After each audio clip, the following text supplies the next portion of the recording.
নমস্কার, happy parents day. আজকে আমি বানাবো চিকেনের একটা রেসিপি।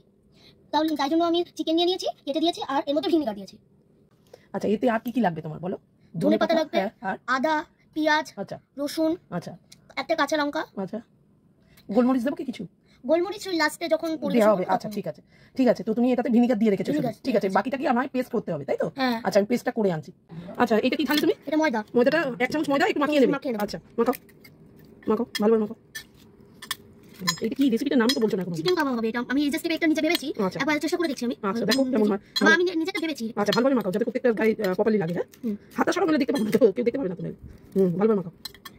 তোমার ময়দা আচ্ছা করে নিতে হবে। আচ্ছা, প্রত্যেকটা গায়ে যাতে ভালোভাবে লাগে, তাই তো? আচ্ছা আচ্ছা, এই পেস্টটা ঢালার পর এটা তুমি ভালোভাবে মাখাচ্ছো। আচ্ছা, মাখাও, খুব ভালোভাবে মাখাও। তাহলে দেখি আমরা এটা তুমি কি জন্য বানাচ্ছো? আজকে তুমি মা বাবাকে খাওয়াবে বলে? আজকে আগে থেকেই ভেবে রেখেছিলাম যে বানাবো এই রেসিপিটা।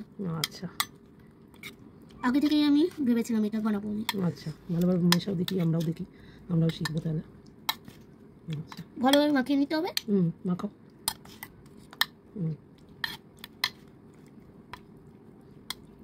প্রত্যেকটা চিকেনের গায়ে যাতে লাগে, তাই না? হ্যাঁ, এই চিকেনগুলোর গায়ে লাগেনি বোধহয়, এগুলোর গায়ে দাও। হ্যাঁ, এগুলোকে মাখাও। আর একটু রয়েছে, পেস্ট দিচ্ছি আমি, ধরো। এর উপর আমি এবার পরিমাণ মতো নুন দিলাম, এবার মাখাচ্ছি।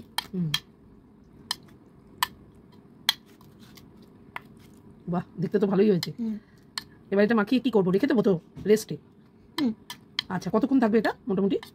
2 ঘন্টা বা 1 ঘন্টা 30 মিনিট হতে পারে। ঠিক আছে, মাখানো মনে হয় পুরোপুরি ভালোভাবেই হয়েছে। তাহলে এবার রেখে দেওয়া যায়, ঠিক আছে?